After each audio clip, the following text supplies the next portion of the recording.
Hello everyone, I'm Gammatrap, and like your friend who got their master's in accounting and is now a manager at Starbucks, I'm going to tell you 5 ways you can take your art to legendary status. The key difference, however, between me and your friend is, naturally, I've never held a managerial position. Also, I'm actually an artist. Before we go too far, I'd like to point out that the footage I've got playing is a portion of one of my streams on Twitch. I didn't actually record the making of this piece. I'm super sorry, seriously. Sometimes I don't have any plans to make a particular piece fully rendered and fleshed out and just want to make a quick sketch or something. That's how this piece started out. And by the time I noticed I was fully rendering it, it was almost too late. Thankfully, I worked on it a bit on stream, so here's at least that. Believe it or not, this happens far too many times for me to be comfortable with, and I'll probably just automatically start recording myself every time I start anything. Go ahead and hit that like button if you have a wasted potential. God. My life is a like button. I'm sorry, Dad. Let's jump into the list with numero uno, bounce light. Bounce lights, represented in artwork, are like little reflections. It's when a light source comes down, hits something, and depending on the material it hits, is bounced back and hits something else. Take a look at Red's arm right here. You see this red rim along the bottom?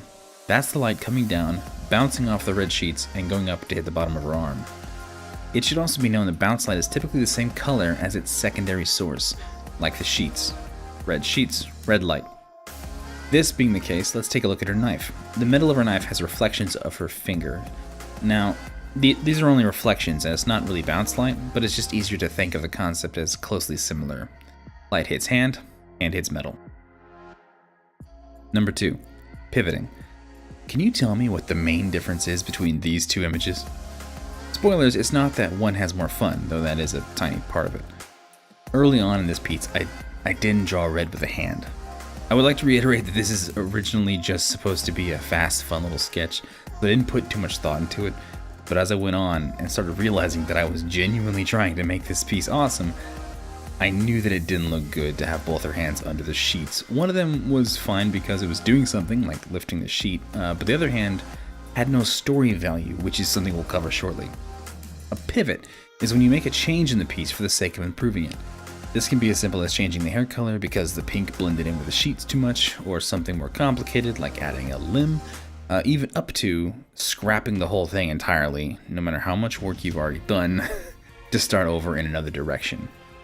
When I was a fresh young artist, I would almost never pivot because I hated destroying or changing something that I'd worked so hard on.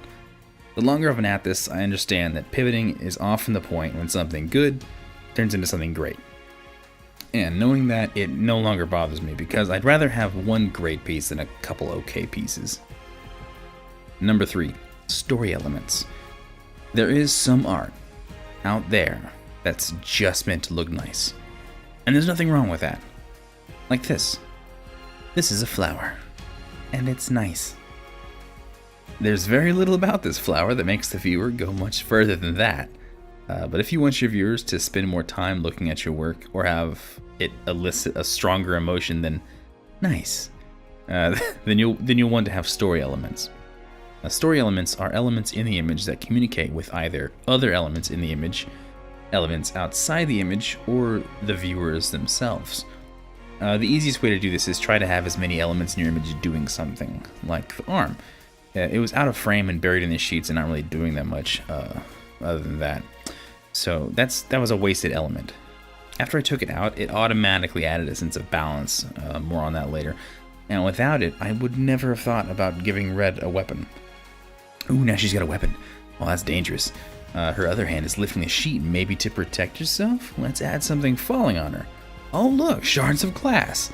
I wonder what they're reflecting. Oh wow, each of these reflections are different than the one we've seen before.